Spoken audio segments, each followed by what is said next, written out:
Atomic structure कितना class हुआ था? एक क्लास ही हुआ है शायद ना। पहला ही था। Yes sir. पहला क्लास में क्या क्या पढ़े थे? याद है या भूल गए सब? सर याद है। क्या क्या हुआ था बताओ। सर पहले तो इलेक्ट्रॉन, प्रोटॉन और न्यूट्रॉन के बारे में कुछ ज्यादा इंफॉर्मेशन नहीं मिला था, मतलब चार्ज और रिलेटिव चार्ज ये सब। उसके बाद फिर अभी सर केवल वेव के बारे में पढ़ाया था। बारे में लैम्डा और फ्रीक्वेंसी और वेव नंबर और ये अच्छा सब। ठीक है चलो। उससे पहले वाला चीज तो वो तो तुम लोग 9th में पढ़े ही होगे, वो डिटेल में वो सारा चीज नहीं बताया था, क्योंकि एक्सपेरिमेंट वो सारा चीज कैसे डिस्कवरी हुआ था वो सब चीज तो पढ़े ही हो तुम लोग।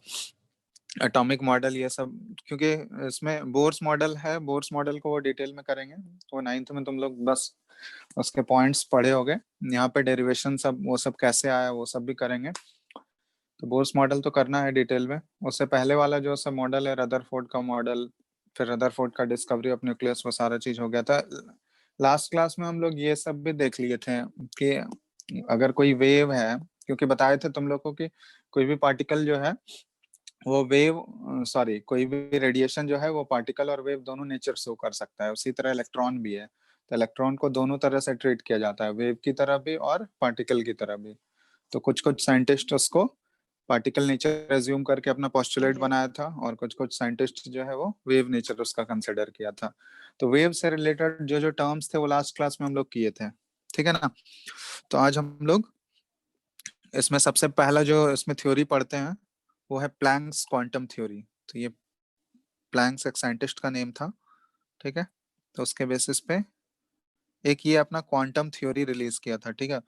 तो ये क्वांटम थ्योरी जो है ना, ये पार्टिकल नेचर को एक्सप्लेन करता है। किसी भी रेडिएशन को पार्टिकल की तरह ये ट्रीट करके एज्यूम किया था, ठीक है, पार्टिकल की तरह ट्रीट किया था। और इसका जो भी पोस्टुलेट था वो पार्टिकल नेचर के ऊपर ही बेस्ड था, ठीक है। तो इसको पहले देखते हैं इसके क्या क्या पॉइंट्स थे, इसके बाद एक फॉर्मूला होता है इसका, उस पे उससे रिलेटेड क्वेश्चंस करेंगे, ठीक है। तो प्लैंक्स क्वांटम थ्योरी। तो प्लैंक्स क्वांटम थ्योरी ये एक्चुअली क्या करता है, दिस थ्योरी एक्सप्लेन्स, ठीक है, लिखते जाना फटाफट। स्क्रीन दिख रहा है ना? Yes. हाँ, this theory explains emission and absorption of radiation. तुम लोग का ये स्कूल स्कूल खुलने का कोई नोटिस मिला क्या? सर आज पेपर में आया। 10 और 10 11 12 का सर। तो तुम लोग तो 10th में चले गए हो ना? नहीं हो अभी 10th में? 9th में। 9th में। अच्छा, 9 10 दोनों कंबाइंड है इसमें तो। 10th 11 12th का खोल रहा है स्कूल? सर 10 और 12 का ऐसा प्रभात खबर में आया था।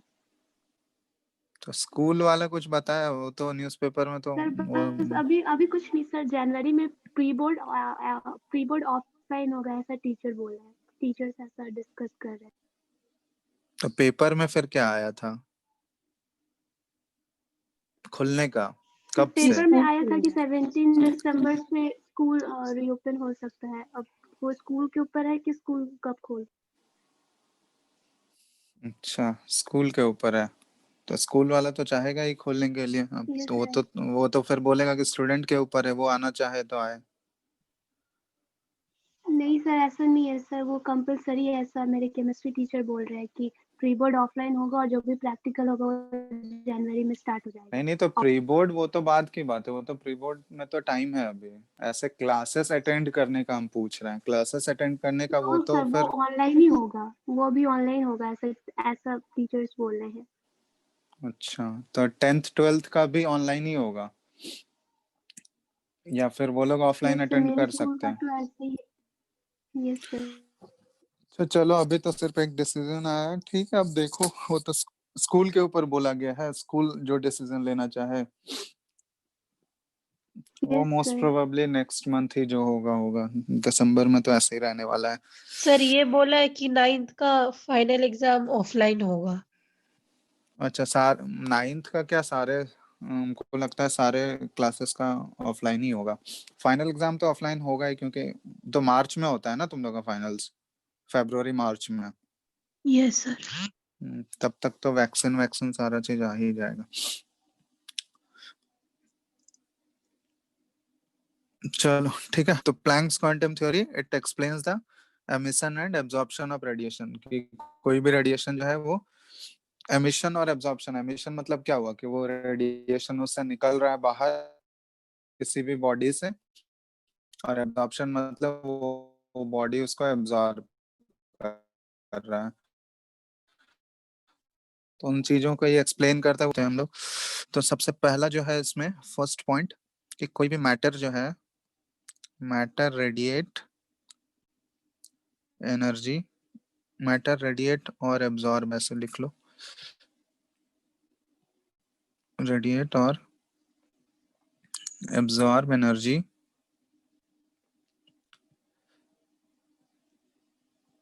इन डिस्क्रीट क्वांटिटीज। डिस्क्रीट क्वांटिटीज मतलब समझते हो? डिस्क्रीट मतलब इंडिविजुअल नंबर। हाँ इंडिविजुअली, मतलब ऐसा नहीं है कि वो कॉन्टिन्यूस, डिसकंटिन्यूस होता है उसका मतलब, ठीक है, डिसकंटिन्यूसली। तो जैसे वेव होता है ना, वेव एक कॉन्टिन्यूस फ्लो है, वेव जैसे वो तो कंटिन्यूसली फ्लो होता है। लेकिन अगर कोई पार्टिकल नेचर होगा तो पार्टिकल तो कॉन्टिन्यूस नहीं होता है ना, वो तो अलग अलग पार्टिकल्स के फॉर्म में होगा, तो उसको बोलते हैं हम लोग डिस्क्रीट। जहाँ पे वो डिसकंटिन्यूस टाइप का पैटर्न बन रहा होगा तो वो डिस्क्रीट होता है। तो वही चीज है कि ये, तो इसलिए ये जो पूरा प्लैंक्स क्वांटम थ्योरी बेस्ड है वो पार्टिकल नेचर के ऊपर बेस्ड है, इसलिए ये डिस्क्रीट आ रहा है, ठीक है। डिस्क्रीट क्वांटिटीज मतलब अलग अलग क्वांटिटीज होगा, और ये डिसकंटिन्यूसली होगा, ठीक है, वेव की तरह कंटिन्यूस नहीं होगा ये। तो मैटर रेडिएट और absorb energy in discrete quantities discontinuously in the form of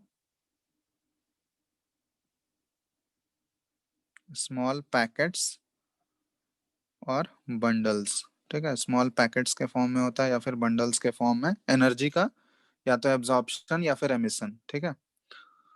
और ये स्मॉल, द स्मॉलेस्ट जो बंडल होगा, सबसे स्मॉलेस्ट बंडल या फिर पैकेट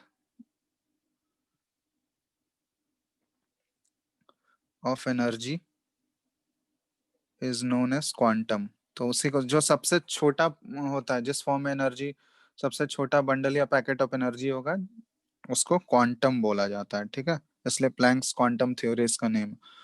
और अगर लाइट के केस में हम लोग बात कर रहे हैं, मतलब अगर वो रेडिएशन लाइट है, ठीक है, क्योंकि लाइट के अलावा भी बहुत सारे रेडिएशंस होते हैं, तो इन केस ऑफ लाइट उसके लिए एक स्पेशल टर्म यूज करते हैं। तो उसको हम लोग photon. Quantum of light, photons बोलते हैं, ठीक है। तो in case of light a quantum of light is known as photon, ठीक है। तो फोटॉन यूज करेंगे सिर्फ अगर वो रेडिएशन लाइट होगा तो फोटॉन यूज कर लेंगे, बाकी उसके अलावा कोई और रेडिएशन होगा तो क्वांटम यूज करोगे। तो ये सेकंड पॉइंट हो गया। Third, the energy of the quantum absorbed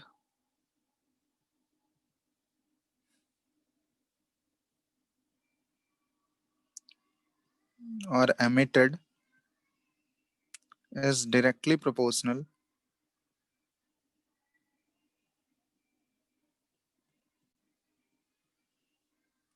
to the frequency of the radiation.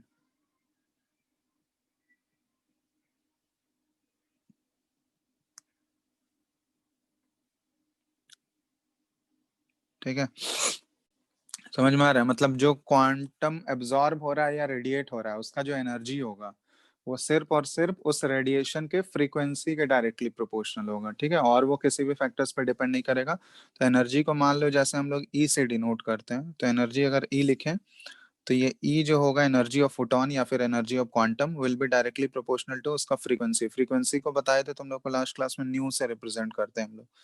तो energy is directly proportional to nu, ठीक है, फ्रीक्वेंसी। तो यहाँ पे देखेंगे ये प्रोपोर्शनलिटी साइन हटाएंगे तो कांस्टेंट आता है जिसको प्लैंक्स कांस्टेंट बोला जाता है, वो आगे करेंगे, ठीक है। तो ये थर्ड पॉइंट यही है कि जो क्वांटम होगा उसका एनर्जी आइदर वो एब्जॉर्ब्ड क्वांटम है या फिर एमिटेड क्वांटम है, तो उसका एनर्जी डायरेक्टली प्रोपोर्शनल किसके होगा? फ्रीक्वेंसी के। उस रेडिएशन क्या है? क्या रेडिएशन क्या है? रेडिएशन जो भी है, रेडिएशन क्या, लाइट जैसे रेडिएशन ही है, तो इलेक्ट्रोमैग्नेटिक रेडिएशन। तो इलेक्ट्रोमैग्नेटिक रेडिएशन नहीं पढ़े हो पहले? रेडिएशन सर ये वेव वेव में क्या है कि पार्टिकुलेट? रेडिएशन जो वो फ्लो जो हो रहा है उसके अंदर बहुत सारे पार्टिकल्स हैं, वो है रेडिएशन। तो एक स्ट्रेट लाइन में वो करता है ना, कोई भी रेडिएशन है, जैसे लाइट है, तो लाइट भी एक टाइप का इलेक्ट्रोमैग्नेटिक रेडिएशन ही तो है। तो लाइट भी तो इलेक्ट्रोमैग्नेटिक रेडिएशन का ही एग्जांपल है ना। तो इलेक्ट्रोमैग्नेटिक रेडिएशन वो जो, उसके भी बहुत सारे प्रॉपर्टीज होते हैं, वो सारा चीज पढ़ोगे, फिजिक्स में होता है प्रॉपर्टीज, कि वो हमेशा ऐसे कॉमनली प्रॉपर्टीज पढ़े होगे जो कॉमन प्रॉपर्टीज है रेडिएशन के, स्ट्रेट लाइन में चलता है, ठीक है। उसके अंदर बहुत सारे पार्टिकल्स, जैसे यहाँ पे पार्टिकल नेचर डिस्कस कर रहे हैं, तो उसके अंदर जो सबसे स्मॉलेस्ट वो एनर्जी कैरी करेगा, ऑब्वियसली कोई भी रेडिएशन होता है तो वो एनर्जी कैरी करता है। तो यहाँ पे जैसे हम लोग पार्टिकल नेचर डिस्कस कर रहे हैं, तो वो रेडिएशन के अंदर क्या होगा, जो सबसे स्मॉलेस्ट पैकेट ऑफ एनर्जी है उसको क्वांटम बोला जाता है, या फिर लाइट होगा तो उसमें फोटोन बोलेंगे। तो उस तरह के बहुत सारे उसके प्रॉपर्टीज हैं, ठीक है। जैसे अल्फा रे, गामा रे, ये सब पढ़े होगे ना, अल्फा बीटा गामा रेज जो होते हैं वो रेडिएशन ही तो है एक्चुअली एक तरह से। जितने भी रेज होते हैं वो सारा एक फॉर्म ऑफ रेडिएशन ही तो है, ठीक है। पढ़े नहीं हो तो ये सब पढ़ोगे आगे। लेकिन रेडिएशन मतलब बेसिक तो टर्म सुने ही होगे ना, इलेक्ट्रोमैग्नेटिक रेडिएशन। Yes sir. तो रेज जो होता है ना उसी को बोला जाता है, रेज एक्चुअली एक फॉर्म ऑफ रेडिएशन ही है, ठीक है। तो ये तीसरा पोस्टुलेट ये हो गया। इसमें फोर्थ पोस्टुलेट है कि बॉडी और मैटर कैन रेडिएट और absorb energy in whole number multiples of a quantum, ठीक है। तो ये चीज ध्यान देना कि कोई भी एनर्जी अगर कोई भी बॉडी अगर एनर्जी एब्जॉर्ब कर रहा है या रेडिएट कर रहा है तो हमेशा होल नंबर में ही करेगा। मतलब जो एनर्जी होगा वो ऐसा नहीं है कि उसका डेसिमल में, फ्रैक्शनल वैल्यू नहीं हो सकता है। या तो वो एक, जैसे बोलने का सेंस ये हुआ कि कोई भी मैटर अगर एनर्जी एब्जॉर्ब कर रहा है या रेडिएट कर रहा है तो वो तो या तो वो एक फोटोन एब्जॉर्ब करेगा, या दो फोटोन एब्जॉर्ब करेगा, या तीन करेगा। तो ऐसा होल नंबर में होगा, ऐसा नहीं है कि वो 1.5 फोटोन एब्जॉर्ब करा, ठीक है। तो वो फ्रैक्शनल वैल्यू नहीं हो सकता है। या रेडिएट भी कर रहा है तो वो या तो एक फोटोन रेडिएट करेगा, या दो या तीन, तो ऐसे होगा। तो होल नंबर मल्टीपल में आना चाहिए, वो फ्रैक्शनल वैल्यू नहीं होगा कभी भी, ठीक है। बात समझ में आया? आया या नहीं, बोलो जल्दी। Yes sir. यस तो ये 3-4 पोस्टुलेट्स हैं। अब इस पोस्टुलेट से जो फॉर्मूला निकल के आता है, जैसे ये फॉर्मूला एनर्जी का ही फॉर्मूला होता है जनरली। तो energy is directly proportional to, बोला गया है, फ्रीक्वेंसी ऑफ रेडिएशन। तो E is directly proportional to nu, और यहाँ पे प्रोपोर्शनैलिटी साइन हटाते हैं तो कांस्टेंट आता है H, ठीक है, जिसको प्लैंक्स कांस्टेंट बोला जाता है। H is equal to Planck's constant, क्योंकि जो ये थ्योरी दिया था उसी के नेम पे ये कांस्टेंट है। और ये H का वैल्यू जो है ये फिक्स है, 6.626 इंटू 10⁻⁻34 जूल सेकंड, ठीक है। ये प्लैंक्स कांस्टेंट का वैल्यू फिक्स है, कांस्टेंट है तो इसका वैल्यू हमेशा, ये याद रखना है तुम लोग को। बात समझ में आया प्लैंक्स कांस्टेंट का? 6.626 इंटू 10⁻, क्या हो गया, -34 जूल सेकंड। इसका यूनिट भी होता है जूल सेकंड है, ठीक है, जूल सेकंड याद रखना यूनिट भी। तो ये हो गया एनर्जी का एक फॉर्मूला। तो यहाँ से आ गया, एनर्जी अगर निकालना है तुमको रेडिएशन का, किसी भी रेडिएशन का या फोटोन का एनर्जी निकालना है, तो अगर उसका तुमको फ्रीक्वेंसी पता है तो उसको प्लैंक्स कांस्टेंट से मल्टीप्लाई कर दिए तो एनर्जी आ गया। या फिर तुम लोग को एक रिलेशन बताए थे फ्रीक्वेंसी, और अगर मान लो वो रेडिएशन लाइट है तो उस केस में ये भी यूज कर सकते हैं, new is equal to c/λ। ये रिलेशन बताए थे तुम लोग को कि स्पीड ऑफ लाइट जो होता है वो फ्रीक्वेंसी इंटू वेवलेंथ होता है। ये लास्ट क्लास में डिस्कस भी किए थे, बोलो। Yes sir. Yes sir. Yes sir किए। तो frequency is equal to c/λ। c यहाँ पे क्या है, स्पीड ऑफ लाइट है, और लैम्डा वेवलेंथ को रिप्रेजेंट करता है। ठीक है, इसके यूनिट्स भी बताए थे ना तुम लोग को, नैनोमीटर, एंगस्ट्रम, फिर पिकोमीटर, ये सारा। Yes sir. चलो ठीक है, तो ये हो गया। तो यहाँ पे अगर ये पुट करोगे तो ये आ जाएगा तुम्हारा energy is equal to H into nu की जगह हम लोग सी बाय लेमडा पुट कर सकते हैं। तो energy is equal to H C by lambda, ये भी आ गया। तो ये दूसरा है कि अगर हमको वेवलेंथ पता है उसका तो भी हम लोग एनर्जी निकाल सकते हैं, अगर फ्रीक्वेंसी पता है तो भी एनर्जी निकाल सकते हैं। तो दोनों में से जो गिवन होगा उसके अकॉर्डिंग हम लोग यूज कर लेंगे। और यहाँ से जो एनर्जी का यूनिट आएगा तुम्हारा वो जूल में ही रहेगा। ठीक है, एनर्जी का जो एसआई यूनिट होता है वो जूल होता है, तो जूल्स में ही एनर्जी आएगा। ठीक है, तो अब ये जो है, हाँ, ये जो लास्ट पॉइंट था, फोर्थ पॉइंट, इसमें क्या बोला गया है कि एनर्जी जब भी अब्जॉर्ब होगा या रेडिएट होगा तो वो हमेशा होल नंबर में ही होगा। तो ये बोलने का मतलब ये था कि एनर्जी जो है अब्जॉर्ब अगर हो रहा है तो या तो वो एच न्यू होगा, या फिर 2 एच न्यू के बराबर होगा, या 3 एच न्यू के बराबर होगा। ठीक है, तो ये इस तरह से होल नंबर में चलेगा। ऐसा नहीं है कि कहीं पे एनर्जी का एब्जॉर्प्शन या रेडिएशन अगर हो रहा है तो वो 1.5 एच न्यू, ऐसा पॉसिबल है क्या? 1.5 या 2.5 एच न्यू, ऐसा पॉसिबल होगा? नो। नो नहीं, सर। तो ये वैलिड नहीं है। ठीक है, तो हमेशा इसलिए बोला गया है कि ये होल नंबर मल्टीपल में ही होंगे। जब भी एनर्जी अब्जॉर्ब हो रहा होगा या रेडिएट हो रहा होगा तो हमेशा वो होल नंबर मल्टीपल में होगा। ठीक है, तो यही है प्लैंक्स क्वांटम थ्योरी और इसके पोस्टुलेट्स। अब इससे रिलेटेड कुछ कुछ क्वेश्चंस कर लेते हैं, फिर आगे हम लोग करेंगे। लिख लियो ना ये सारे points? Yes sir. Yes sir.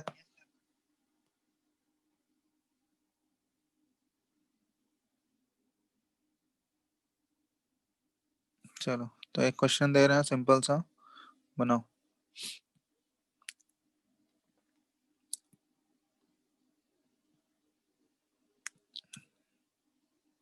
Calculate the energy of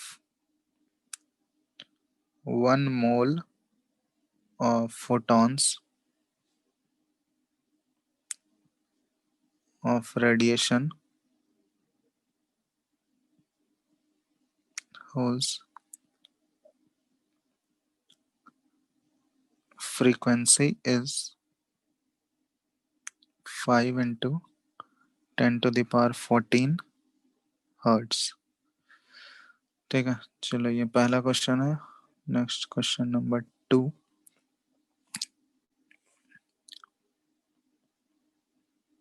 a 100-watt bulb emits monochromatic light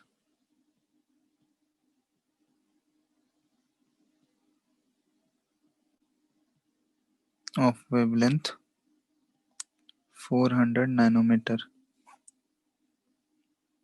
Calculate the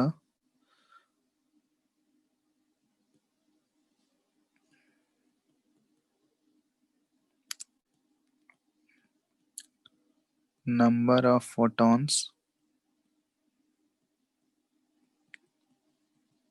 emitted per second by the bulb। चलो ये दोनों क्वेश्चन करो। सर पहले का 3.313 into 10 to the power -19 joule. Question पढ़ो पहले अच्छे से। 1 मोल ऑफ फोटोन का बोला गया है, 1 फोटोन का नहीं।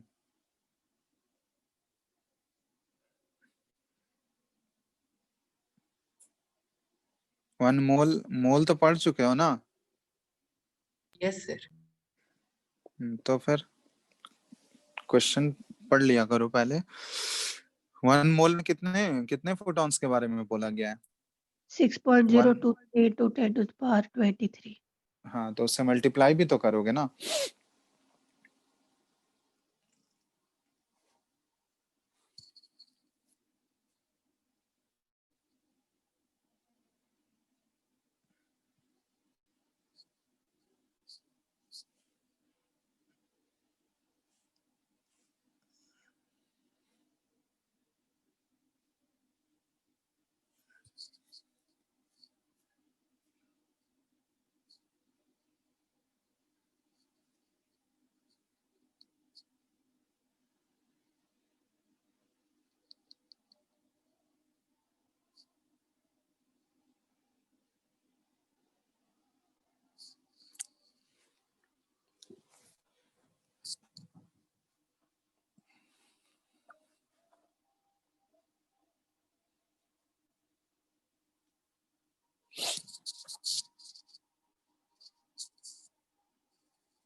Sir 199.5 into 10 to the power 3. क्या आ रहा है 199.5 into 10 to the हाँ, power 3. 3 जूल। मेरा हाँ सही है। अप्रॉक्स है 2 into 10 to the power 5. क्या क्या Yes, 1 sir. पॉइंट 2 into फिर 10 to the power 5 जूल, ये अप्रॉक्सीमेट वैल्यू। हाँ चलो वो भी ले सकते हो। 2 into 10 to the power 5 approximately वही आ जाएगा। या फिर जो एग्जैक्टली निकाल रहे हो 199.5 into 10 to the power 3 3. Joule. Yes, या sir. फिर वैसे भी बोल सकते हो 199.5 किलो जूल, क्योंकि 1000 जूल क्या हो जाएगा, that will be 1 equal to kilojoule. 1 kilojoule. Kilojoule में भी बोल सकते हो। आंसर लिख दे रहे हैं, जिसका इसका आ गया वो मैच कर लो पहले वाले का, बाकी जिसका 1 हो गया दूसरा बनाओ। आंसर है इसका 199.51, एग्जैक्ट आंसर लिख रहा हूँ, into 10 to the power 3 joule. ठीक है, ये फर्स्ट वाले का।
हुआ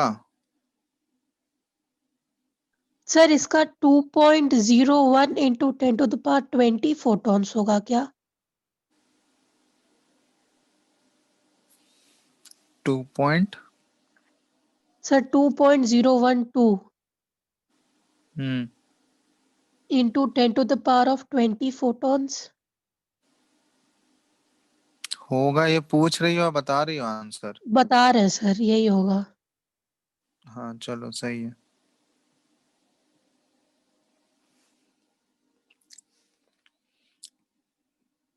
जिसका हो गया है दूसरा वाला वो आंसर मैच कर लो, ये आंसर है।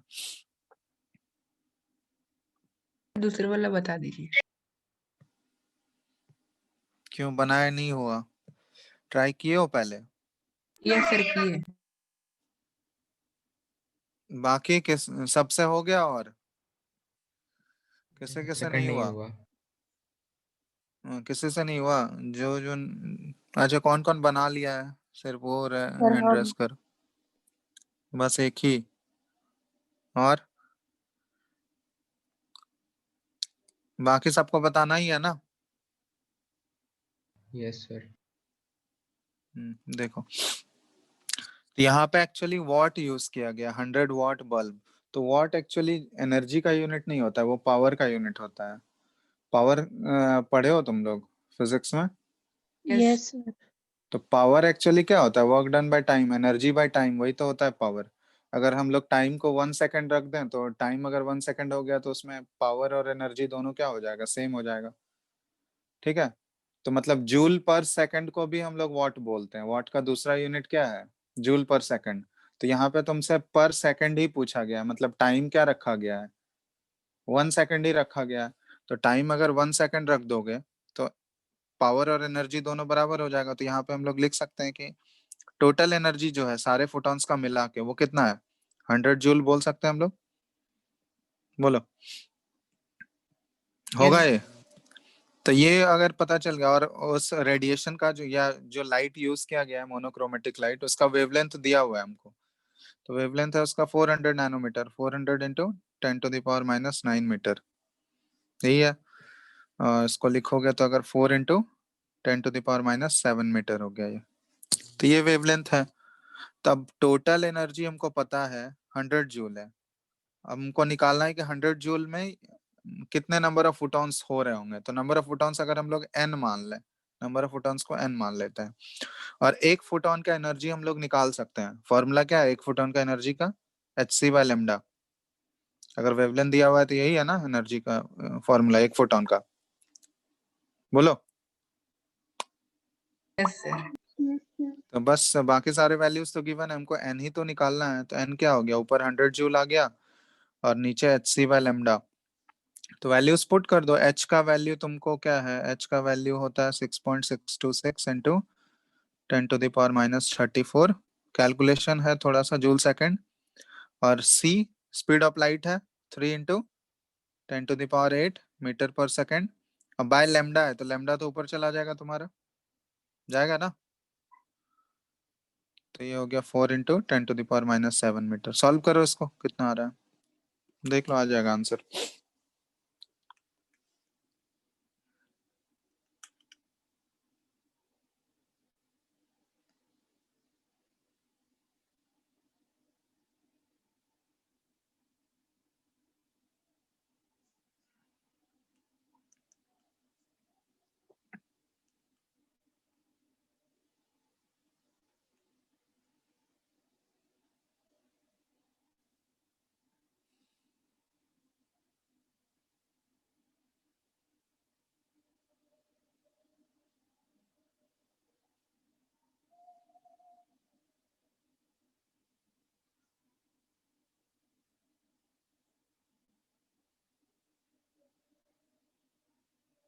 हो गया?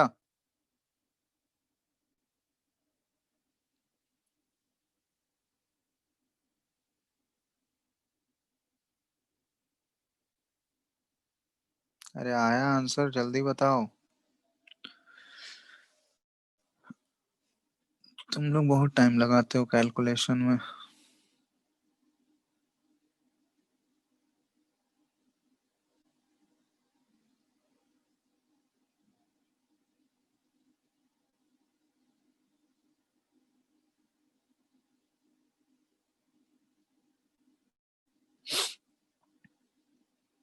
सर एक डाउट पूछना था। बोलो। सर ये फोर्थ पोस्टुलेट में दिया हुआ है कि अ बॉडी और मैटर कैन रेडिएट और absorb energy in whole numbers. मतलब सर यहाँ पर नॉन लिविंग और लिविंग दोनों का बात हो रहा है क्या?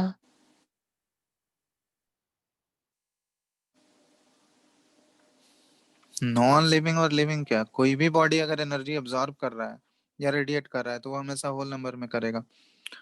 तो कोई भी बॉडी तो एनर्जी एब्जॉर्ब कर सकता है ना, लिविंग या नॉन लिविंग कोई भी कर सकता है। हम लोग का बॉडी भी एनर्जी एब्जॉर्ब करता है। सर हम लोग का बॉडी रेडिएट करता है क्या? सारे बॉडी रेडिएट करेंगे। तो जैसे कोई भी कलर अगर हमको दिख रहा है तो कलर का फेनोमेनन कैसा है? अगर कोई सारा एनर्जी एब्जॉर्ब भी हो जाएगा तो कोई तो कलर दिखेगा ही नहीं ना। कलर हमको मान लो कोई भी कलर दिखता है, कोई भी ऑब्जेक्ट कलर्ड क्यों दिखता है? क्योंकि वो सारे कलर को एब्जॉर्ब कर रहा है, वो सिर्फ उसी कलर को रिफ्लेक्ट कर रहा है, वो तभी तो वो कलर हम लोग देख पा रहे हैं। नहीं पढ़े हो ये सब फिजिक्स में फिनोमिनन? ये सब तो पढ़े होगे फिजिक्स में, scattering sir of light winter ये में सब। जो ब्लैंकेट ओढ़ते हो वो भी हम लोग का बॉडी से रेडिएटेड हीट को ही ट्रैप करके हम लोग को हीट प्रोवाइड करता है। हाँ, वो सारे एप्लीकेशंस तो पढ़े होगे तुम लोग, स्कैटरिंग ऑफ लाइट, ये फिजिक्स में तो है ये सब सारा चीज, dispersion of light and scattering of light, उसमें सारे एप्लीकेशंस जो होता है, कहाँ कहाँ अप्लाई होता है, वो सारा चीज तो पढ़े ही होगे। नहीं पढ़े हो फिजिक्स में? पढ़े है सर। तो फिर हो गया, आया कैलकुलेशन यार? तुम लोग क्या बता नहीं रहे हो? कोई आ गया आंसर? Yes, जल्दी sir, बताओ। आ आंसर आ गया। गया। हाँ चलो ठीक है फिर। Yes, अब sir, किसी को कुछ दिक्कत नहीं है ना शॉर्ट इसमें? आया। क्या 2.012 इंटू नहीं 10? आया सर, मेरा 2.5 आया है, कुछ ऐसा 2.3 कुछ ऐसा आया है। चलो कर लेना, वो उसी के राउंड आ जाएगा, ठीक है, देख लेना। चलो तो ये हो गया फोटो सॉरी, ये अभी हम लोग कर रहे थे प्लैंक्स क्वांटम थ्योरी, ठीक है। इसी टाइप का क्वेश्चन मिलेगा, एक ही फॉर्मूला है इसमें, और कुछ है नहीं वेरिएशन, तो इसी टाइप के क्वेश्चंस मिलेंगे। तुम लोग को ये बुकलेट मिला है क्या इसका, photo electric sorry atomic structure का? बुकलेट सर वो जो एक लिंक लिंक जो दिया गया प्रोवाइड था किया गया था ना तो उसमें सर है। उसी से किया। सर लिंक में है। हाँ तो तुम लोग डाउनलोड किए? तुम लोग को बोले थे 11th मेडिकल वाला डाउनलोड करने, यस किए सर। हो डाउन? हाँ सर, यस सर। कौन सा वाला? 11th नीट मेडिकल का ही वाला किए? 11th medical. हाँ हाँ, नीट वाला ही, ठीक है। तो उससे आज देंगे होमवर्क करने के लिए, ठीक है। तो चलो ये हो गया, प्लैंक्स क्वांटम थ्योरी हम लोग कर लिए। नेक्स्ट हम लोग करेंगे, इसमें नेक्स्ट टॉपिक है फोटो इलेक्ट्रिक इफेक्ट, ठीक है। तो ये जो फोटो इलेक्ट्रिक इफेक्ट है, ये भी पार्टिकल नेचर के ऊपर ही बेस्ड है, फोटो इलेक्ट्रिक इफेक्ट। तो फोटो इलेक्ट्रिक इफेक्ट एक्चुअली एक टाइप का एक्सपेरिमेंट था, जो कि परफॉर्म कौन किया था? अल्बर्ट आइंस्टाइन, ठीक है, आइंस्टाइन। और इसके लिए उसको नोबेल प्राइज भी मिला था फोटो इलेक्ट्रिक इफेक्ट के लिए, ठीक है। तो ये एक्चुअली है क्या फोटो इलेक्ट्रिक इफेक्ट? तुम लोग पढ़े हो पहले? ये एक्चुअली एक फेनोमेनन है जो कि मेटल्स ही शो करता है, सिर्फ मेटल्स में ही देखा गया है फोटो इलेक्ट्रिक इफेक्ट।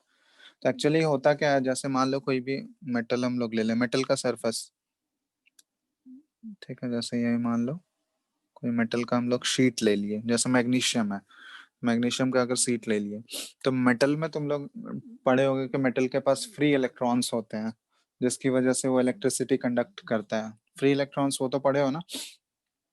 यस तो सर। वो फ्री इलेक्ट्रॉन्स आता कहाँ से है? तो मेटल का टेंडेंसी, जनरल टेंडेंसी क्या होता है कि इलेक्ट्रॉन को लूज करता है, वो तभी कैटायंस बनाता है, वो सब अलग चीज है, वो आयनिक कंपाउंड फॉर्म होता है, वो सब चीज है। लेकिन कोई भी जनरली अगर कोई मेटल का रॉड लोगे या मेटालिक वायर लोगे, तो वो इलेक्ट्रिसिटी कंडक्ट करता है। तो इलेक्ट्रिसिटी कंडक्ट करेगा कहाँ से? इलेक्ट्रिसिटी कंडक्ट करने के लिए उसके पास क्या अवेलेबल होता है? फ्री इलेक्ट्रॉन्स होते हैं, जिसकी वजह से वो फ्लो करता है और इलेक्ट्रिसिटी कंडक्ट करता है।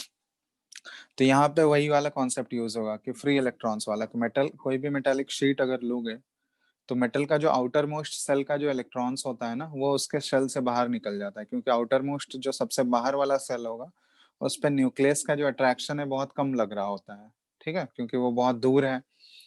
तो सबसे बाहर होता है ना आउटर मोस्ट सेल, सबसे बाहर है, तो न्यूक्लियस का जो अट्रैक्शन फोर्स है उस इलेक्ट्रॉन पे वो सबसे कम है, जिसकी वजह से वो इलेक्ट्रॉन जो होते हैं उस सेल से बाहर निकल जाते हैं, और बाहर निकल के वो उसी सरफेस पे रहता है, ऐसा नहीं कि वो सरफेस से निकल गया बाहर, वो वहीं पे रहता है। तो जैसे मान लो मैग्नीशियम है, तो मैग्नीशियम का जब कॉन्फ़िगरेशन लिखोगे, अभी हम 2.8 वाला ही रूल बता रहे हैं, क्योंकि बाकी सारे लोग सब एसपीडीएफ वाला नहीं पढ़े हो कॉन्फ़िगरेशन ना, पढ़े नो हो सर। क्या?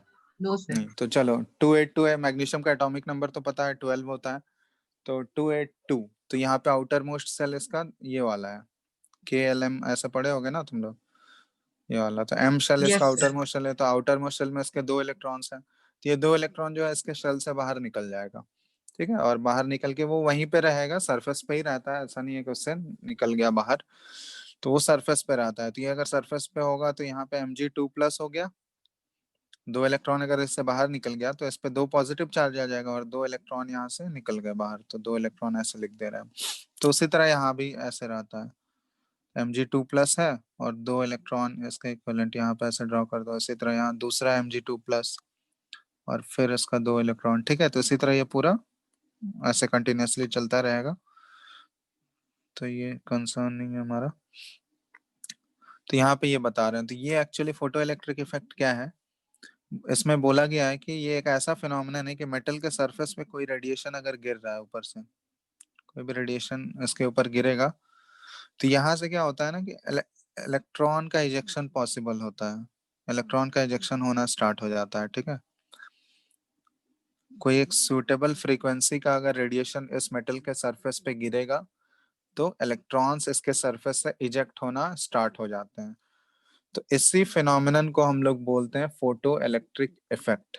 और ये फोटो इलेक्ट्रिक इफेक्ट सिर्फ मेटल में ही ये हम लोग ऑब्जर्व कर पाएंगे, क्योंकि नॉन मेटल्स में तो कोई फ्री इलेक्ट्रॉन होता नहीं है।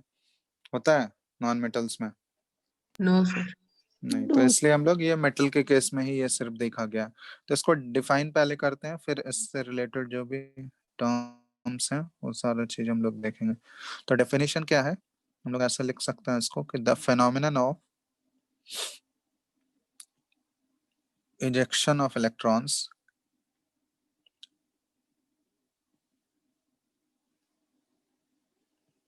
from a metallic surface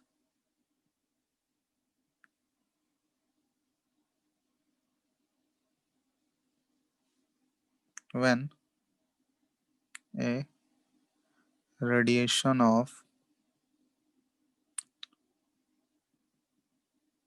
suitable frequency is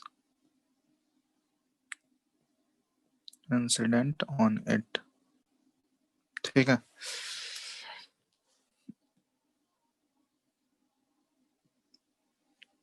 तो ये है, तो इसको बोला जाता है फोटो इलेक्ट्रिक इफेक्ट। इसी फेनोमेनन को बोला जाता है फोटो इलेक्ट्रिक इफेक्ट। अब यहाँ पे एक टर्म हम लोग यूज कर, फ्रीक्वेंसी क्या है? हाँ ये चीज एक्सप्लेन कर रहे हैं, सूटेबल फ्रीक्वेंसी। तो ये एक्चुअली सूटेबल फ्रीक्वेंसी हम लोग क्यों यूज कर रहे हैं, क्योंकि कोई भी रेडिएशन अगर गिर जाएगा, किसी भी फ्रीक्वेंसी का अगर गिर जाएगा, तो जरूरी नहीं है कि वो इजेक्शन ऑफ इलेक्ट्रॉन कॉज करेगा ही करेगा। ठीक है, उसके लिए एक कंडीशन होता है। ठीक है, वो कंडीशन ये है कि जो भी फ्रीक्वेंसी गिरना चाहिए, जो रेडिएशन का फ्रीक्वेंसी होना चाहिए, वो frequency of radiation must be greater than threshold frequency of metal. अब ये थ्रेशोल्ड फ्रीक्वेंसी क्या है, हर एक मेटल का एक अपना थ्रेशोल्ड फ्रीक्वेंसी होता है। ठीक है, थ्रेशोल्ड फ्रीक्वेंसी। अब ये थ्रेशोल्ड फ्रीक्वेंसी का थ्रेशोल्ड फ्रीक्वेंसी क्या होता है कि ये प्रॉपर्टी है, हर एक मेटल का प्रॉपर्टी होता है कि ये मेटल टू मेटल वेरी करेगा, क्योंकि अलग अलग मेटल का शीट लोगे तो उनका थ्रेशोल्ड का वैल्यू जो होगा, फ्रीक्वेंसी का वैल्यू वो डिफरेंट होता है। तो ये थ्रेशोल्ड फ्रीक्वेंसी एक्चुअली एक प्रॉपर्टी है हर एक मेटल का। तो अगर उस मेटल को उस मेटल के सरफेस से फोटो इलेक्ट्रिक इफेक्ट कॉज कराना है, तो उसके लिए ये कंडीशन है। इसलिए हम सूटेबल फ्रीक्वेंसी यूज कर रहे हैं कि जो रेडिएशन होना चाहिए, जो रेडिएशन का फ्रीक्वेंसी होना चाहिए, वो रेडिएशन का फ्रीक्वेंसी क्या होना चाहिए, must be greater than threshold frequency of metal. मतलब जो मेटल का शीट यूज कर रहे हैं उससे बड़ा होना चाहिए वो फ्रीक्वेंसी। बात समझ में आ रहा है? हर मेटल का अपना फिक्स थ्रेशोल्ड फ्रीक्वेंसी होता है। हाँ, हर एक मेटल का थ्रेशोल्ड फ्रीक्वेंसी जो होता है वो फिक्स होता है, वो मेटल टू मेटल वैरी करेगा। ऐसा नहीं है कि हर एक मेटल का सेम हो गया। जैसे मैग्नीशियम का ले रहे हैं, इसके लिए डिफरेंट होगा, कॉपर का लोगे तो डिफरेंट होगा। ठीक है, तो हर एक मेटल का वो अलग अलग होता है वैल्यू। तो अगर उस सर मेटल के ऐसा नहीं है ना बोलो, कि टू डिफरेंट मैग्नीशियम रिबन ले लिया और दोनों का अलग अलग है थ्रेशोल्ड फ्रीक्वेंसी। अरे दो डिफरेंट मैग्नीशियम लोगे तो क्या हुआ, मैग्नीशियम के एटम ही तो रहेंगे ना उसमें, कोई या फिर कॉपर का एटम आ जाएगा उसमें। No sir. और रहेगा तो वो मैग्नीशियम का ही एटम ना, तो प्रॉपर्टी थोड़ी ना चेंज होगा उन दोनों का। अगर मेटल इम्प्योर हुआ तो अब उसमें इम्प्योर हुआ तो वो तो अलग बात है ना, हम लोग सारा केसेस थोड़ी ना कंसिडर करते फिरेंगे। वो तो डिपेंड करता है, वो तो आप बोलोगे कि सर एलॉय ले लेंगे तो फिर क्या होगा। वैसे थोड़ी होता है, हर एक मेटल का हम मेटल बात कर रहे हैं, मतलब यहाँ पे अज्यूम कर रहे हैं कि वो प्योर मेटल है, ऐसा नहीं है कि मिक्सचर ले रहे हैं हम लोग, ठीक है। Yes, sir. तो क्लियर है ना। तो इसलिए यहाँ पे सूटेबल फ्रीक्वेंसी यूज कर रहे हैं। सूटेबल फ्रीक्वेंसी का मतलब समझ में आया कि अगर ये फ्रीक्वेंसी अगर मान लेते हैं कि जो रेडिएशन उसके ऊपर गिर रहा है, वो रेडिएशन का फ्रीक्वेंसी अगर मेटल के थ्रेशोल्ड फ्रीक्वेंसी से कम हो गया, तो फिर वहां पे इजेक्शन ऑफ इलेक्ट्रॉन होगा क्या? No, sir. हो नो नहीं सर। होगा। तो इसलिए यहाँ पे सुटेबल फ्रीक्वेंसी यूज कर रहे हैं। तो ये कंडीशंस है फोटो इलेक्ट्रिक इफेक्ट कॉज करने के लिए, ये इंपॉर्टेंट कंडीशन है। तो यहाँ पे एक थ्रेशोल्ड पॉइंट, फ्रीक्वेंसी का डेफिनेशन क्या है? थ्रेशोल्ड फ्रीक्वेंसी का ऐसे डेफिनेशन पर्टिकुलर कुछ नहीं है, वो हम लोग बोल सकते हैं कि it is a property of metal which is necessary for, या फिर which decides whether photoelectric effect will take place और नॉट, ठीक है। उसकी वजह से वो डिसाइड होता है कि फोटो इलेक्ट्रिक इफेक्ट उस केस में, उस मेटल के केस में होगा या नहीं होगा, अगर कोई पर्टिकुलर रेडिएशन उसके ऊपर गिर रहा है। तो जस्ट कंपेयर करके हम लोग उससे कर सकते हैं। तो यहाँ पे एक पॉइंट लिख सकते हो कि no photoelectrons are rejected, ठीक है। और ये जो इलेक्ट्रॉन्स जो इजेक्ट हो रहे हैं ना, इसको हम लोग फोटो इलेक्ट्रॉन्स भी बोल सकते हैं, ठीक है। तो यहाँ पे लिख सकते हो कि no photoelectrons are emitted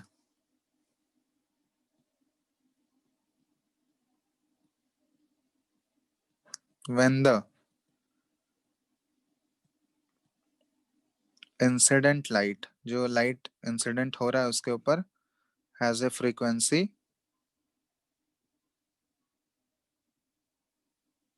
below the threshold frequency. बात समझ में आया। तो फोटो इलेक्ट्रिक इफेक्ट होने के लिए वो फ्रीक्वेंसी जो है, लाइट का फ्रीक्वेंसी जो उसके ऊपर इंसिडेंट हो रहा है, मस्ट बी ग्रेटर देन उसका थ्रेशोल्ड फ्रीक्वेंसी से। सर, हम्म इसका मतलब एक्सपेरिमेंटली हम लोग किसी मेटल का थ्रेशोल्ड फ्रीक्वेंसी को निकालते हैं। हाँ, वो एक्सपेरिमेंटली ही आता है, वो एक्चुअली हम लोग को नहीं करना है, वो सारा वो दिया रहेगा क्वेश्चन में, ठीक है। वो सारा चीज एक्सपेरिमेंटली ही आया है, ठीक है। ऐसे बिना एक्सपेरिमेंट करके कैलकुलेट नहीं कर सकते है ना। तो सारा चीज एक्सपेरिमेंटल बेसिस पे ही आया है। तो अब यहाँ देखो, ये जो कंडीशन है फोटो इलेक्ट्रिक इफेक्ट होने के लिए, ये कंडीशन वैलिड होना चाहिए। अगर ये वैलिड नहीं होगा तो फोटो इलेक्ट्रिक इफेक्ट नहीं होगा। अब यहाँ पे अगर हम लोग इसको मल्टीप्लाई कर दें, दोनों साइड अगर h से मल्टीप्लाई कर दें, क्योंकि यहाँ अभी हम लोग फ्रीक्वेंसी के टर्म में डील कर रहे हैं। अब यहाँ से दोनों साइड अगर h से मल्टीप्लाई कर दोगे, तो ये क्या आ जाएगा, h न्यू और h न्यू नॉट, ये हुआ ना। अब h न्यू को हम लोग क्या बोल सकते हैं, एनर्जी ऑफ रेडिएशन बोल सकते हैं। h न्यू क्या है, एनर्जी ऑफ रेडिएशन, बोलो। यस। और यहाँ पे h न्यू नॉट जो होता है, इसको हम लोग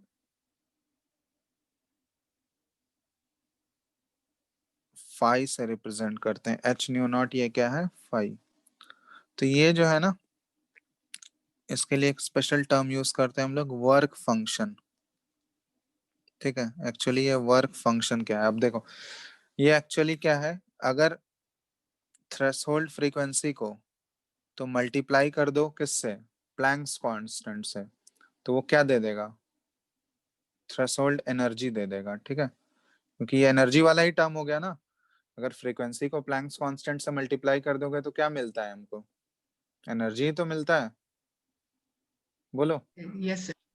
यस और सर। यहाँ पे एनर्जी के लिए एक स्पेशल टर्म है, क्योंकि हम लोग थ्रेशोल्ड फ्रीक्वेंसी को मल्टीप्लाई कर रहे थे। तो थ्रेशोल्ड फ्रीक्वेंसी से जो एनर्जी ऑब्टेन होगा उसको हम लोग थ्रेशोल्ड एनर्जी बोलते हैं। थ्रेशोल्ड फ्रीक्वेंसी से जो एनर्जी ऑब्टेन होता है उसको थ्रेशोल्ड एनर्जी बोलते हैं। और इसके लिए थ्रेशोल्ड एनर्जी के लिए एक स्पेशल टर्म भी है, वर्क फंक्शन भी बोला जाता है। तो वर्क फंक्शन को डिफाइन यही किया जाता है, वर्क फंक्शन या फिर थ्रेशोल्ड एनर्जी दोनों सेम चीज है, ठीक है। तो वर्क फंक्शन, इसका नोटेशन ये रिप्रेजेंट किया जाता है इसको फाई से, ये सिंबल है। तो ये क्या है, इसको डिफाइन ऐसे कर सकते हैं हम लोग, minimum energy that is required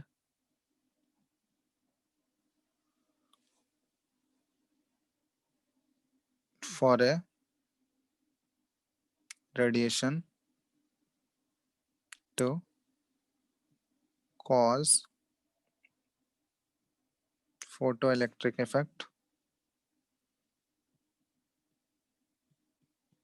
from any metallic surface या from a particular metallic surface, क्योंकि हर एक मेटल का तो सरफेस, हर एक मेटल का थ्रेशोल्ड का वैल्यू तो डिफरेंट होता है ना, तो from any particular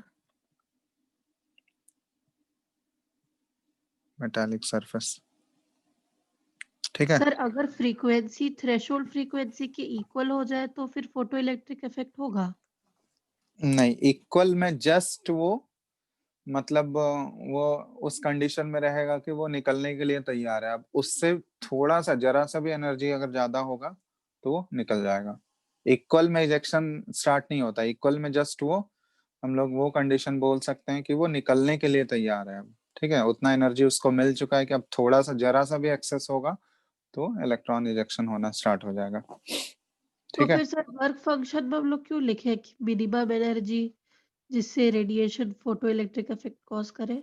minimum energy है मतलब वो लिमिटिंग केस हम लोग बोल सकते हैं। तो लिमिटिंग ठीक है, फ्रिक्शन से कंपेयर कर सकते हैं? एक्चुअली एक वैल्यू तो होना चाहिए ना कंपेयर करने के लिए, कि उसके नीचे या उसके ऊपर। तो वो जो लिमिटिंग वाला केस होता है ना, कि जितना मिनिमम एनर्जी चाहिए कि उसके बाद वो फोटो इलेक्ट्रिक इफेक्ट हो सकता है, तो वो हो गया तुम्हारा वर्क फंक्शन। जो लिमिटिंग वैल्यू होता है ना, जो कि रिलेट करता है कि फोटो इलेक्ट्रिक इफेक्ट होगा या नहीं होगा, तो वो लिमिटिंग वैल्यू है वर्क फंक्शन। और ये वर्क फंक्शन का वैल्यू जो है हर एक मेटल का अलग अलग होगा, क्योंकि हर एक मेटल का थ्रेशोल्ड फ्रीक्वेंसी अलग अलग होता है, तो उसका वर्क फंक्शन भी क्या होगा, हर एक मेटल के लिए डिफरेंट होगा। बात समझ में आया?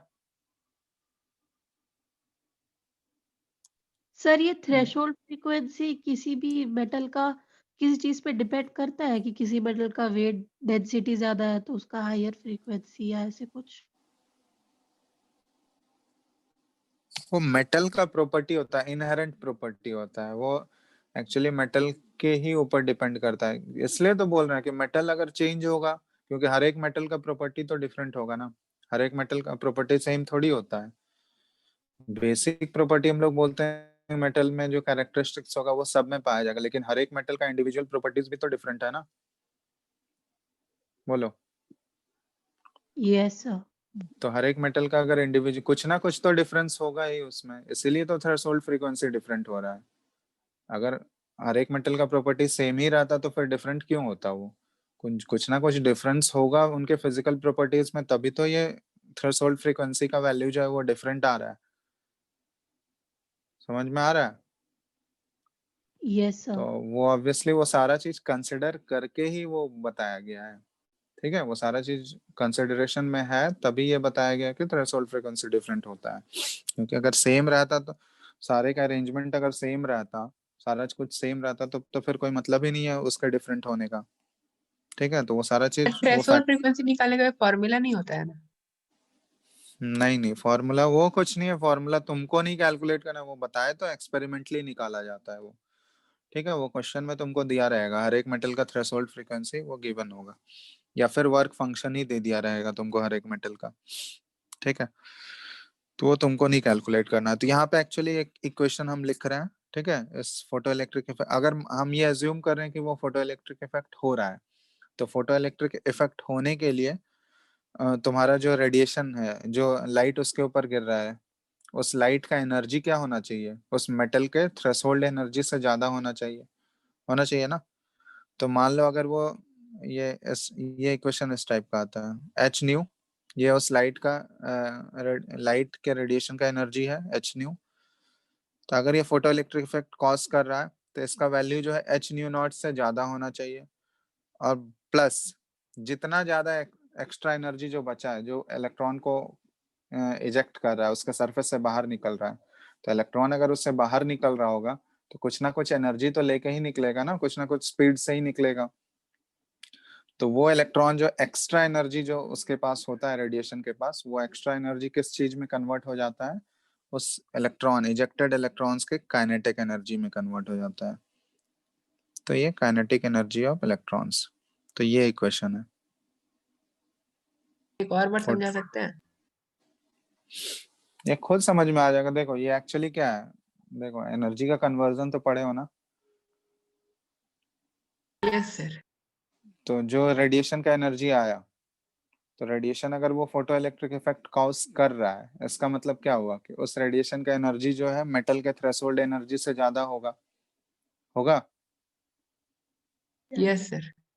तो वो जो मेटल का थ्रेशोल्ड एनर्जी है एच न्यू नॉट, तो वो इस बैरियर को तो क्रॉस कर रहा होगा, तो एच न्यू नॉट को तो क्रॉस कर गया। अब जो एक्स्ट्रा एनर्जी बचा, वो एक्स्ट्रा एनर्जी कहाँ पे खर्च हो रहा है? तो वो एक्स्ट्रा एनर्जी, क्योंकि अब अगर उससे एक्सेस एनर्जी है तो इलेक्ट्रॉन तो निकलना स्टार्ट हो जाएगा ना उसके सरफेस से। तो इलेक्ट्रॉन निकलेगा तो कुछ ना कुछ स्पीड से तो निकलेगा, कुछ ना कुछ निकलने का स्पीड होगा ना इलेक्ट्रॉन का। सर समझ गए। तो वो इलेक्ट्रॉन का स्पीड अगर होगा तो वो कुछ ना कुछ एनर्जी भी कैरी करेगा। तो एनर्जी ड्यू टू मोशन क्या, कौन सा एनर्जी बोलते हैं?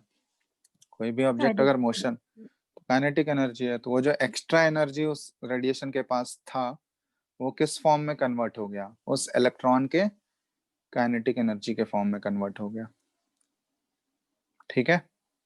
बस इसको इसी बात से समझ सकते हैं कि मेटल में जो है टोटल एनर्जी कांस्टेंट रहेगा। हाँ, तो वो तो सारे चीज में कांस्टेंट रहता है। तो एनर्जी का वो तो टोटल एनर्जी तो कहीं भी कंजर्व रहेगा ना। Energy can neither be created nor be destroyed, वो तो पढ़े ही होगे तुम लोग। तो वही चीज तो यस अप्लाई कर रहे हैं यहाँ पे। कंजर्वेशन ऑफ एनर्जी वाला ही तो कॉन्सेप्ट है यहाँ पे। ठीक है।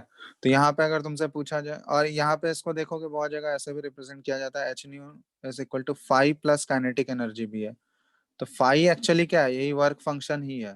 फाई ये बताए ही है ना, phi is equal to H nu naught. तो ये दोनों तरीके से रिप्रेजेंट कर सकते हो, कोई दिक्कत नहीं है उसमें। ठीक है। तो या तो ये H nu is equal to H nu naught लिख लो और प्लस काइनेटिक एनर्जी, या फिर फाई, दोनों तरीके से लिख सकते हो। यहाँ पे अगर तुमसे काइनेटिक एनर्जी पूछा गया, kinetic energy of ejected electrons अगर निकालना है तुमको, तो kinetic energy of ejected electrons क्या हो जाएगा?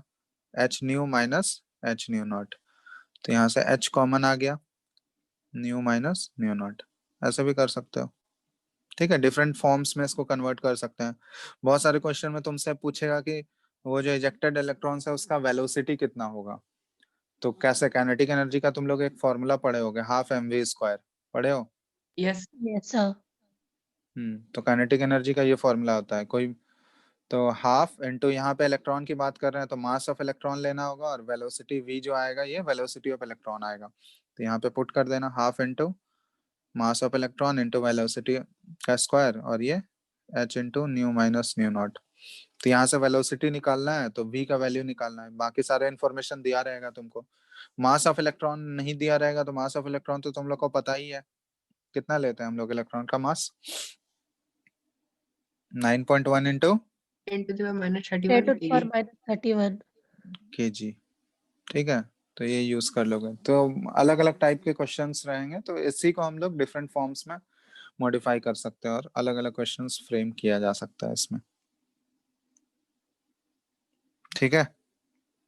Yes sir. या वर्क फंक्शन भी कैलकुलेट करने बोल सकता है तुमको, फाई का वैल्यू, वर्क फंक्शन कैलकुलेट करो। सॉरी, वर्क फंक्शन तो कैलकुलेट करने नहीं बोलेगा, वर्क फंक्शन तो फिक्स रहेगा ना, वर्क फंक्शन दिया रहेगा।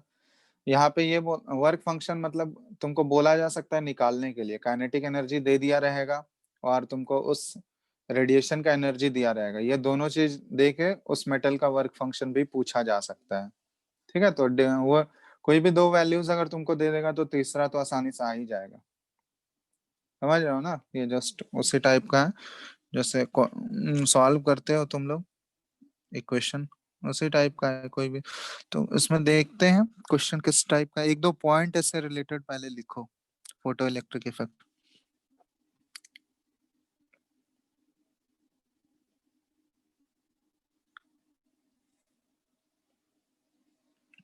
ठीक है, पहला पॉइंट तो वो ऑलरेडी लिख चुके हैं हम, कि अगर उस रेडिएशन का फ्रीक्वेंसी मेटल के थ्रेशोल्ड फ्रीक्वेंसी से कम होगा तो वहां पे कोई भी इजेक्शन ऑफ इलेक्ट्रॉन पॉसिबल नहीं होगा। दूसरा पॉइंट ये है कि जो इलेक्ट्रॉन का जो मैक्सिमम काइनेटिक एनर्जी होगा, जो काइनेटिक एनर्जी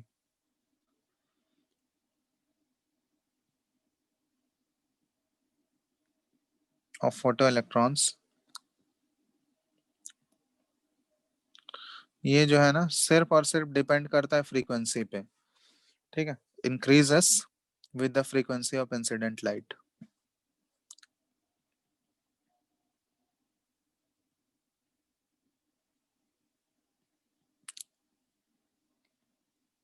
ठीक है, ये सेकंड पॉइंट है कि जो काइनेटिक एनर्जी होगा, फोटो इलेक्ट्रॉन्स जिस काइनेटिक एनर्जी से निकल रहा है, तो वो सिर्फ और सिर्फ डायरेक्टली प्रोपोर्शनल होगा फ्रीक्वेंसी, जो लाइट का फ्रीक्वेंसी है। फ्रीक्वेंसी अगर बढ़ाते जाओगे लाइट का, तो काइनेटिक एनर्जी मतलब जिस स्पीड से वो इलेक्ट्रॉन निकल रहा है वो स्पीड भी बढ़ते। सर ये भी मतलब चीज है, यहाँ अज्यूम हो गया कि फोटो इलेक्ट्रिक इफेक्ट हो ही रहा है।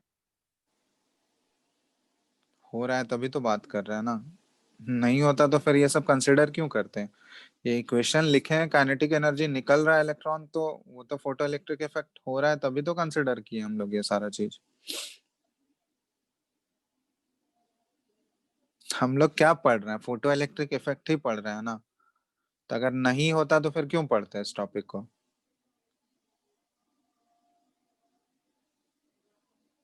समझ में आया। Yes sir. तो नहीं हो, वो किस केस में नहीं होगा वो पहले वो बता दिया गया, तो वो नहीं होगा उस केस में, अगर वो कंडीशन सेटिस्फाई नहीं हो रहा है तो वो नहीं होगा। लेकिन हम लोग पढ़ रहे हैं फोटो इलेक्ट्रिक इफेक्ट को ही तो पढ़ रहे हैं, तो फोटो इलेक्ट्रिक इफेक्ट पढ़ रहे हैं इसका मतलब इजेक्शन ऑफ इलेक्ट्रॉन कंसिडर हो रहा है या फिर हो रहा है, तभी तो उसको कंसिडर करके ही हम लोग ये सारे पॉइंट्स लिख रहे हैं ना। तो ये बोला जा रहा है कि यहाँ पे काइनेटिक एनर्जी जो होगा इलेक्ट्रॉन्स का, वो फ्रीक्वेंसी ऑफ लाइट के डायरेक्टली प्रोपोर्शनल होता है। मतलब फ्रीक्वेंसी ऑफ लाइट जो उसके ऊपर इंसिडेंट हो रहा है, वो अगर बढ़ाते जाओगे, तुम इंक्रीज करते जाओगे, तो जो काइनेटिक एनर्जी है इलेक्ट्रॉन्स का, मतलब इलेक्ट्रॉन जिस स्पीड से निकल रहा है वो स्पीड भी इंक्रीज होते जाएगा। ठीक है, ये सारा चीज एक्सपेरिमेंटली देखा गया है। कोई भी मेटल का सरफेस में रेडिएशन का जैसे ही फ्रीक्वेंसी बढ़ाते गया, तो वो देखा गया कि काइनेटिक एनर्जी का स्पीड जो है, सॉरी, वो इलेक्ट्रॉन्स का निकलने का स्पीड जो है वो बढ़ते जा रहा है, धीरे धीरे वो इंक्रीज होते जा रहा है, तो फ्रीक्वेंसी के वो डायरेक्टली प्रोपोर्शनल है। सर नेक्स्ट, हाँ बोलो। फॉर्मूला ऊपर लिखा हुआ है kinetic energy of electron is equal to h times v minus v not. हम्म इसमें इससे सर कैसे डिड्यूस कर सकते हैं कि डायरेक्टली प्रोपोर्शनल है। क्या डिड्यूस करना है इससे, सेकंड वाला पॉइंट लिखा हुआ है। तो उससे तो दिख ही रहा है डायरेक्ट कि काइनेटिक एनर्जी में डायरेक्टली प्रोपोर्शनल ही है, तो एच तो कांस्टेंट होगा तुम्हारा। प्रोपोर्शनल है लेकिन डायरेक्टली प्रोपोर्शनल है, मतलब एक 2 टाइम्स होगा तो दूसरा भी 2 टाइम्स हो जाएगा ना। क्या चीज, अब वो नहीं बोला जा रहा है, मतलब 2 टाइम्स होगा या 3 टाइम्स होगा, वो तो डिपेंड करेगा मेटल के ऊपर ना, कि वो कितने टाइम्स हम लोग इंक्रीज कर रहे हैं और मेटल कैसा है, वो उस पे है। मतलब ये बोला जा रहा है कि वो ग्राफ का नेचर, वो वैल्यूज किस टाइप का आएगा, वो तो ग्राफ किस टाइप के वैल्यूज मिल रहे हैं वो तो प्लॉट करने के बाद ही हमको पता चलेगा। लेकिन ये बोला जा रहा है कि इंक्रीज करेगा, ठीक है, प्रोपोर्शनल है उसके। ओके ठीक है, सर। मतलब एक को बढ़ाएंगे तो दूसरा भी बढ़ेगा। अब वो 2 टाइम्स बढ़ेगा या 3 टाइम्स बढ़ेगा, वो ग्राफ का नेचर क्या होगा, वो तो वैल्यूज वो सारा एक्सपेरिमेंटली है, तो वो सब चीज तुम लोग को नहीं ध्यान में रखना है। बस ये ध्यान रखो कि फोटो इलेक्ट्रॉन्स का जो काइनेटिक एनर्जी है, स्पीड जो है, काइनेटिक एनर्जी मतलब स्पीड से ही रिलेट करेंगे हम लोग, क्योंकि वो दोनों फिर प्रोपोर्शनल है, directly proportional, half M V square, क्योंकि स्पीड बढ़ेगा तो काइनेटिक एनर्जी भी तो बढ़ेगा ना। तो वो सिर्फ और सिर्फ किस पे डिपेंड करता है, फ्रीक्वेंसी ऑफ इंसिडेंट लाइट पे डिपेंड करता है। ठीक है, नेक्स्ट पॉइंट लिख रहे हैं, the maximum kinetic energy of the photo electrons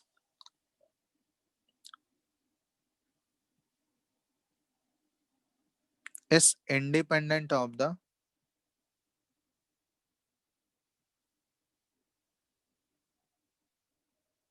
intensity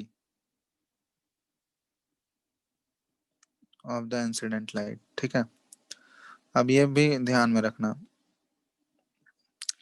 कि ये काइनेटिक एनर्जी जो है ना इलेक्ट्रॉन्स का, वो सिर्फ और सिर्फ फ्रीक्वेंसी पे डिपेंड कर रहा था, ये इंटेंसिटी ऑफ लाइट पे डिपेंड नहीं करेगा। इंटेंसिटी समझते हो, लाइट का इंटेंसिटी क्या होता है,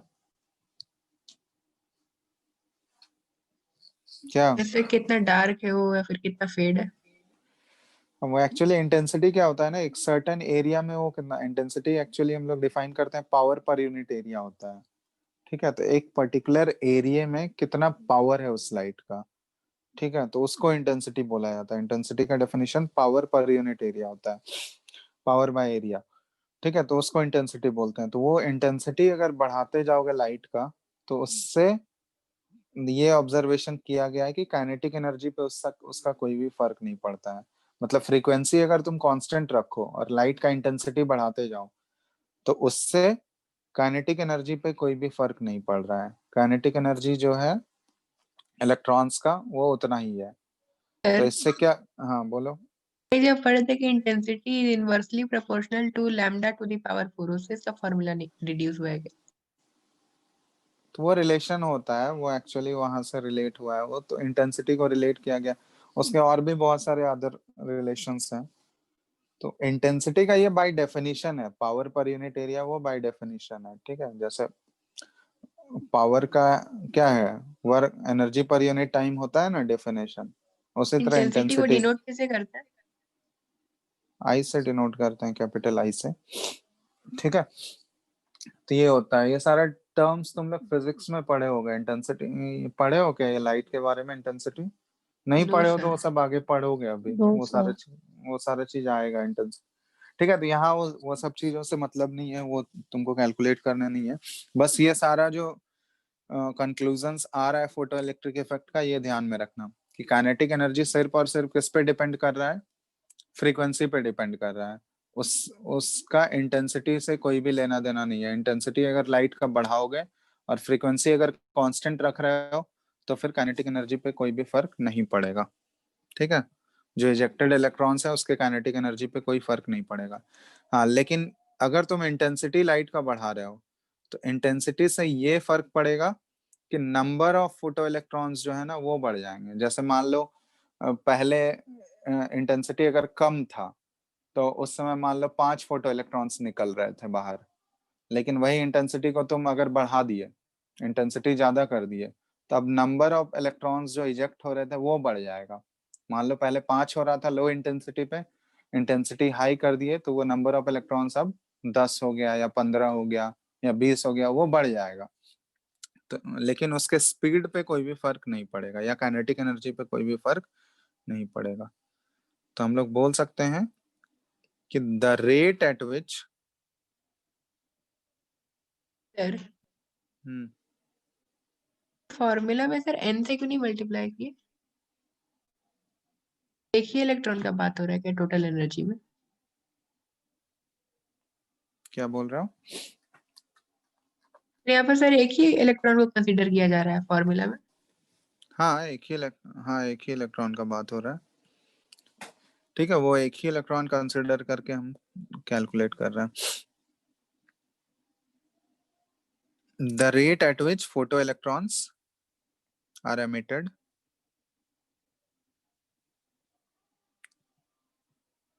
from a metallic surface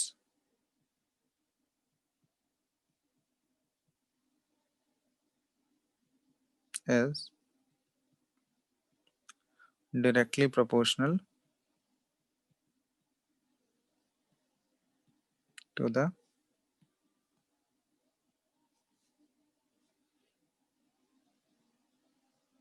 intensity of the incident light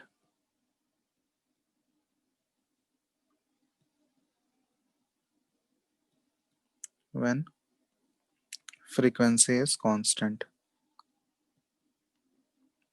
ठीक है।